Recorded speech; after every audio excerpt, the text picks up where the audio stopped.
So back on the ground in Canberra after a whirlwind trip over to New York. Tell us about the experience. How was it? Oh, it was absolutely amazing. You know, I'm so thankful to be able to participate in the trip. Run in the iconic New York Marathon, tick that off my bucket list. Meet 5 other fantastic first responders. Run as a team with them.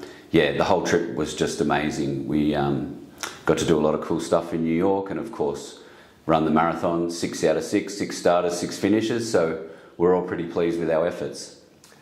That team, I know talking to a couple of the first responders, they sort of say that there's not a lot of interaction across agencies, you know, unless you're in a sort of awful situation usually.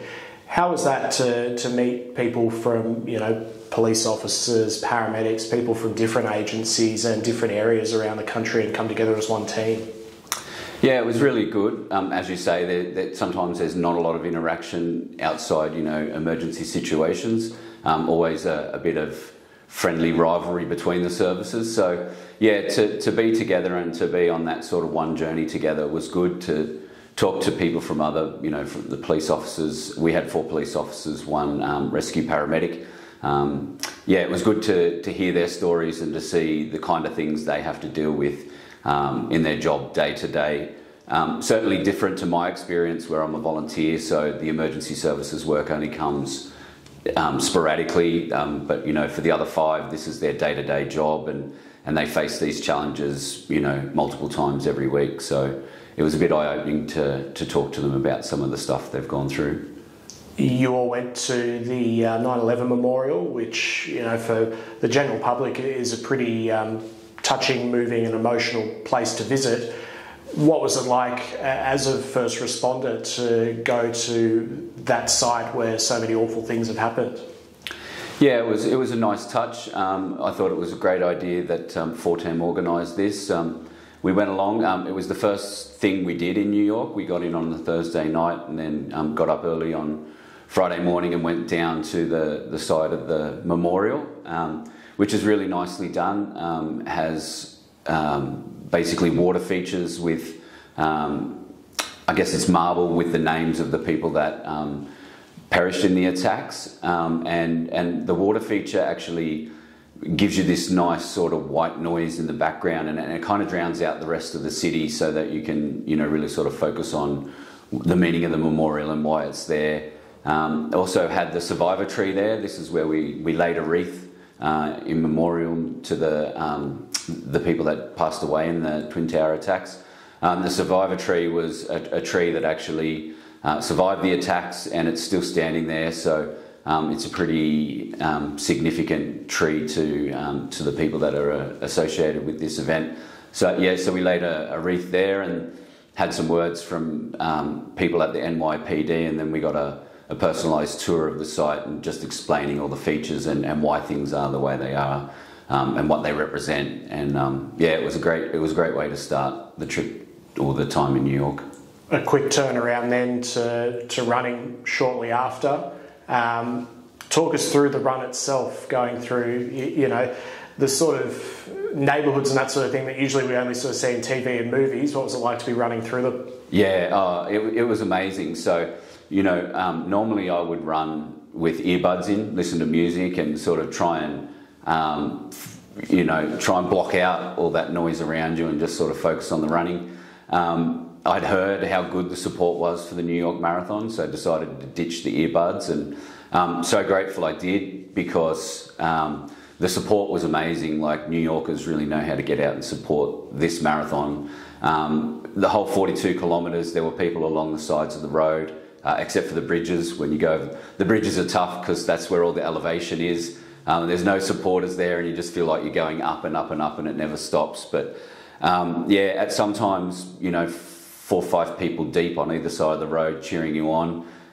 They'd get underneath the tape to keep them back and crowd onto the street, and the runners would sort of have to funnel through them at points. So it was really good. It was awesome, and yeah, music the whole way, kind of like a massive city to surf. I don't know if you've ever done the city to surf, but it's a real party atmosphere. You know, lots of DJs and lots of live music along the way. and they seemed to pick out, at least when I was running past, they seemed to pick out music that was sort of specific to the borough that you were going into. So there's 5 boroughs in New York, and the marathon goes through most of them. Goes through all 5 of them. You start off in Staten Island, and when we got to Brooklyn, on a big speaker, they were playing No Sleep Till Brooklyn by the Beastie Boys. So, you know, some guy standing there saying, "Welcome to Brooklyn." Most of the marathon goes through Brooklyn, so you're halfway through the marathon before you leave Brooklyn and go into Queens. But then once you get into Queens, they were playing the Ramones, and the Ramones is a big band from Queens. I think they were playing "I Want to Be Your Boyfriend," so that was cool because I love the Ramones. And then you kind of, you know, come back, you go through the Bronx, very short run through the Bronx, and then back into Harlem on Manhattan. And then they were playing like all old school hip hop, like the Sugar Hill Gang and stuff like that. So yeah, really, really appropriate music along the play, and just made it so much better. I was so glad I ditched the earbuds. The run itself, I injured my knee halfway through, tore the meniscus in my left knee, spent a lot of the time, spent basically the whole second half of my training plan not running any kilometres, but just trying to get strength back into the knee. So a lot of swimming, a lot of elliptical work, a lot of just physio exercises with, you know, strengthening bands to strengthen up the glutes and get the knee ready. So really amazing job done for that, because I got to the start line. Didn't really know what to expect because I hadn't really trained for it. Like, I injured my knee before I did my 2 longest runs. So the most I'd done was only 26 kilometres in training. So I really had no idea how 42 was going to go. So I just sort of played it by ear, and I started running, and you know, the knee felt good, so I kept running, and the knee kept feeling good, so I just kept going. And then I think probably about a third of the way through, the lack of fitness really started telling, and so the knee was still feeling all right, but I had to do a little bit of walking because I just wasn't fit enough. And then because it was a warmer day, well, warm for New York, I think it was like 15 to 20 degrees Fahrenheit above average. So not super hot for an Australian. It was only like 25 degrees or something like that. But in the city, that feels a lot hotter. So started drinking, and then maybe drank a little bit too much, and sort of had to walk that off for a little bit. But by the final third, I had a good pattern going, just a little walk, make sure my knee was okay, then run a little bit, walk a little bit, and you know, it was probably, I don't know, 3 or 4 miles out when I sort of, you know, it clicks and you go, I'm going to make the finish line. So that was a pretty good feeling, and you run into Centennial Park. You run into Central Park, and there's people all lining the streets cheering you on, and it's just, a great finish. Yeah, amazing race. What did it mean to be part of Team Fortem and, you know, be one of 6 runners representing first responders all across the country, not just the full-time ones, but volunteers like yourself? Yeah, I'm, you know, extremely proud and privileged to be chosen. You know, this is the first time Fortem's done it. I hope it works out well, and they can give other first responders the same opportunity to do it, because, you know, bit of a life-changing experience. You know, it's something that really makes you sit back and think about things and assess your priorities in life and that. So yeah, really proud to be chosen, and you know, I'm a big fan of Fortem's. I use your wellbeing services quite a bit. I love doing activities, and I'm always checking the Fortem website to see what's coming up. So was happy to represent Fortem. Was really honoured to be able to meet the other 5 first responders. And just help Fortem get the message out there that they're there and they're available for first responders and their families if they need any help.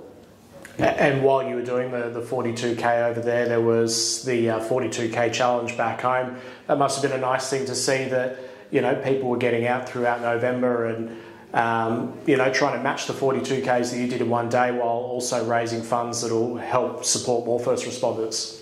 Yeah, it's a good initiative. I mean, you know, obviously Fortem is limited. You know, there was a lot of interest in people going to the New York Marathon. I think they had 120 or so applications. So disappointing. Obviously, you can't send all 120 people, but to see some of those people that missed out and other first responders and others just get involved and sign up to the challenge in support of the team was really heartening, and good source of funds for Fortem, and I think it's been a successful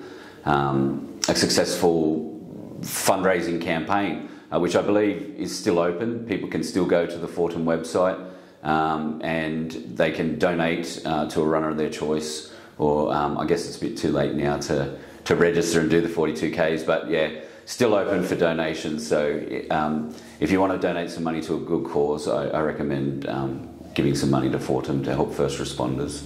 And just lastly, I know you've done a couple of events along the way, and you said this was a bucket list one. What's next in the running? Obviously, I guess getting the knee right first and foremost, but is there anything on the horizon that you sort of want to set your sights to next?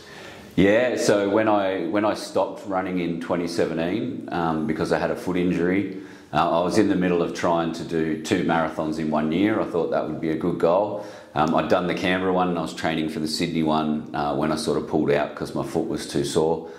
So that's sort of become my goal for next year, try and get Canberra and Sydney done both in the same year. Knee dependent, of course, so I'll do a few runs and see. It came through really well. My problem at the marathon was fitness, was not my knee, so that's a bit reassuring. But the group, the team, we've also sort of said that it'd be good for us to get together occasionally and do another run together, which I think's a great idea. I'm not sure it'll always be a marathon because they're pretty taxing. Maybe just a half marathon, which you can kind of enjoy a bit more. Or triathlons. One of the ladies who ran, Vanessa, she's done Ironman races. So maybe not something as crazy as that, but we're looking at doing the Husky triathlon, which I think is in February. So that'll be my first crack at a triathlon. So I'll need to get myself a bike and start training on the bike. But so I think that's what's in the future.